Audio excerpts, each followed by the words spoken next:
Assalamu alaikum warahmatullahi wabarakatuh, sisters. Ramadan Mubarak.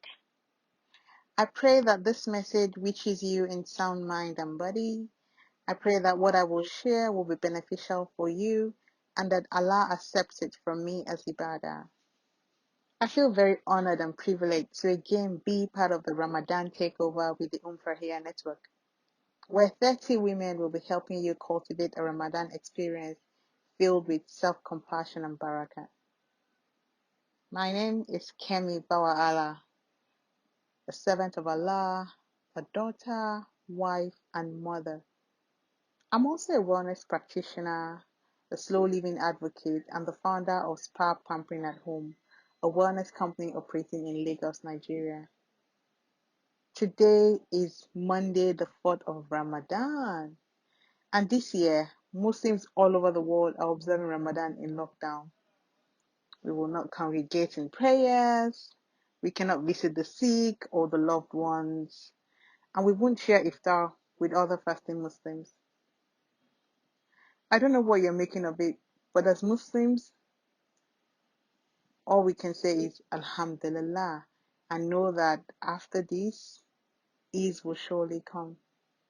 So I encourage you to continue to persevere in patience and know that this too shall pass. Yes, so Alhamdulillah, today's task. Today, my task is to talk to you about mindfulness in Salaat. And I was very inspired when I saw the theme for this year's takeover. MashaAllah, Zara has something very beautiful going on here. And may Allah increase it for you. May Allah put barakah in it for you.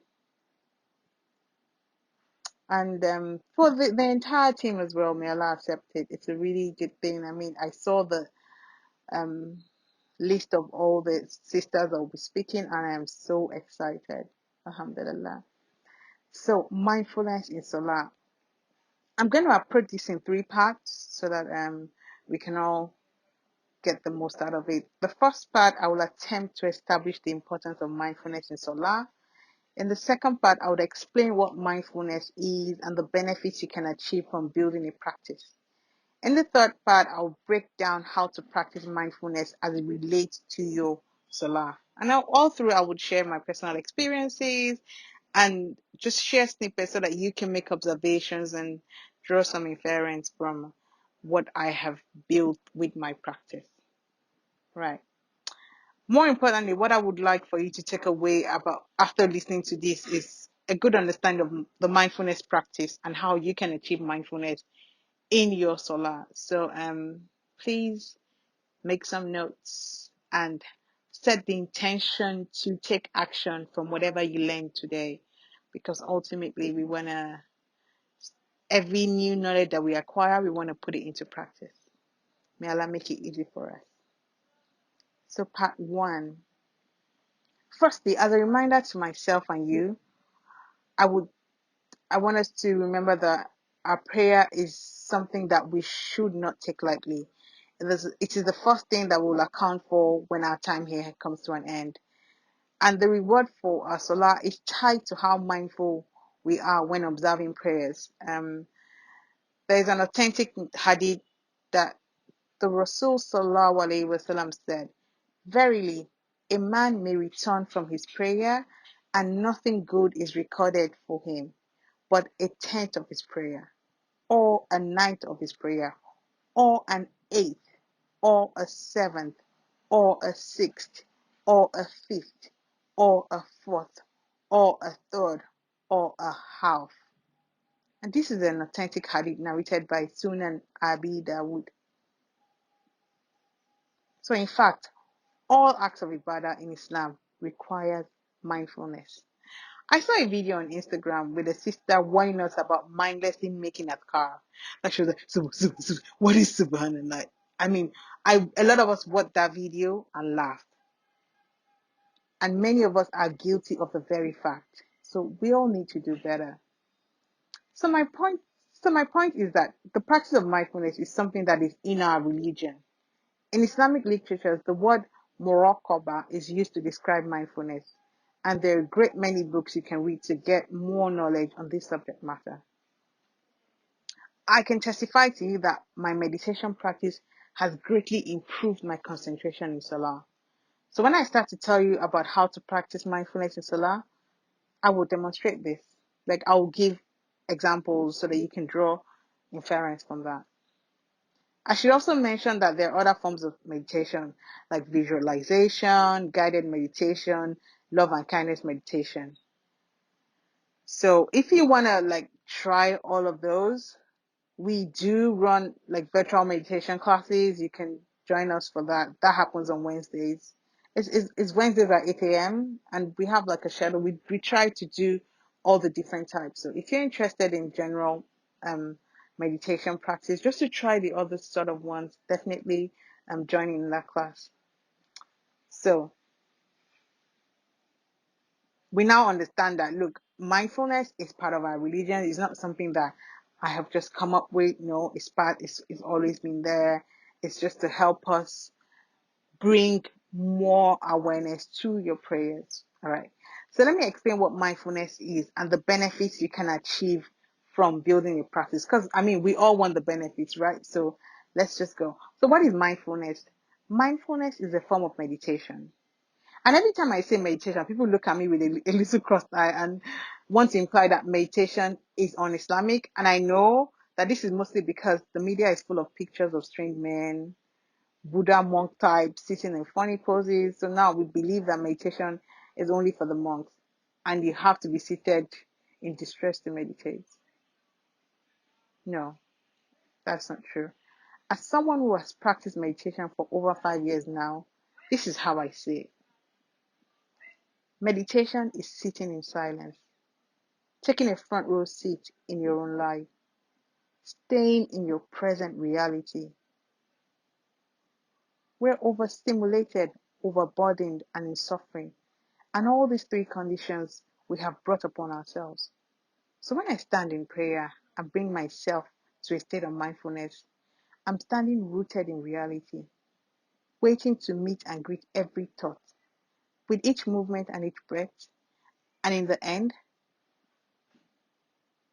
I would find all the benefits of meditation. And in Salah, it's even more profound. It's increased relaxation, reduced tension, sustained focus, and a balanced condition of my mind and body. Of course, we don't pray Salah to meditate. Therefore, I don't close my eyes or chant anything that is not within the prayer. We perform Salah to find nearness to Allah, to seek His forgiveness, to glorify Him.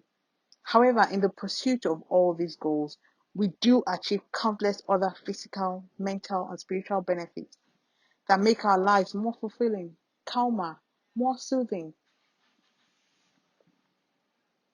Let me encourage you to learn more of the dua that I use during Salah. There's one that you should say immediately after the takbir and before you start your recitation. I mean, I know you can find this in the dua book, Fortress of a Muslim, and it's really beautiful. In English, it translates as, "Oh Allah, separate me from my sins as you have separated the east from the west. Oh Allah, cleanse me of my sins as a white garment is cleansed of its dirt. Oh Allah, wash away my sins with snow, sleet, and hail." It's beautiful. So when you do that, you're reminding yourself that this is why you pray. Not that you should forget. So I just want to establish that meditation as a practice, the reason why we do it is different from the reason why we observe Salah. That's not to say that you cannot bring mindfulness into your Salah, right? And then also, attention is a muscle and it requires training. You build the muscle with regular use, toning it, strengthening it, with what? Heavy lifting. And then when you do that, that muscle becomes strong and flexible. And it's these attributes that allows you to easily bring your attention back to the present moment. Because your attention will always wander. And alhamdulillah, as Muslims, we practice strengthening these muscles with Salah 5 times a day. And in Ramadan, We even do it more with our voluntary prayers and our night prayers. So this is a time when you can strengthen that muscle of awareness and being in the present. You can really, really try to do that now in this month of Ramadan. So how do you practice mindfulness as it relates to your prayers? First, anybody can meditate. Like, I watch my 6-month-old baby doing it all the time. He's sitting there in silence and just watching, paying attention to what's going on in his mind, you know? So if he can do it, like, strap up, mama, because you can do it too. And I'm here to be your humble guide. Meditation really involves only 3 simple steps. The first, getting into a comfortable position. Because when you're meditating, you must always be comfortable physically, mentally. Second step, bringing your attention to your breath. The easiest way to focus is to focus on something that happens involuntarily, which is your breath. And because you have a natural rhythm to your breath, if you follow your breath, you know that you're not hurried and you can't slow it down. So by doing that, you have started to meditate. And lastly, bringing your attention back to your breath every time it wanders, because your mind will wander. Different thoughts will come in. And meditation is not about you stopping any thought. It's about when one thought comes, say, wait, stay back with the original thought or with the present moment, as it were, and using your breath to make all of those movements. So how do we approach this in Salaat? The first thing, when you think about getting in comfortable position, in Salaat, we make the 4 positions that we keep: standing, ruku, sujud, and 2 different sitting positions. And you have to think about how you can do all of this comfortably, knowing that in each position, you should be comfortable. In doing this, I would say definitely give consideration to your garment. And this applies to both men and women. Think about the length of the garment and also the inner garment, because sometimes, like sisters, you wear an outer garment that's appropriate for Salah, but the inner garment will give you so many constrictions, So think about that. Think about your foot coverage as well, because that is part of your garment. You don't want to be worrying about, because any discomfort will prompt a physical reflex reaction, and honestly, that takes away some of the attention in your Salah. So why don't wear uncomfortable clothes? It's such a waste, really. If you have made the time to come into your Salah, just cross all these tiny T's, because that is you practicing mindfulness.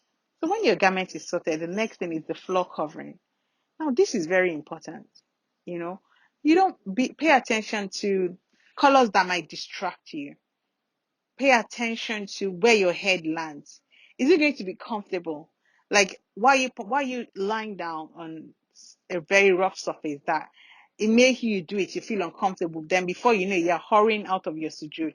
And sujood is the most beautiful place to be. You want to rest in that position. As a matter of fact, you should rest in every position during your salah. So pay attention to the floor covering, where your head will land.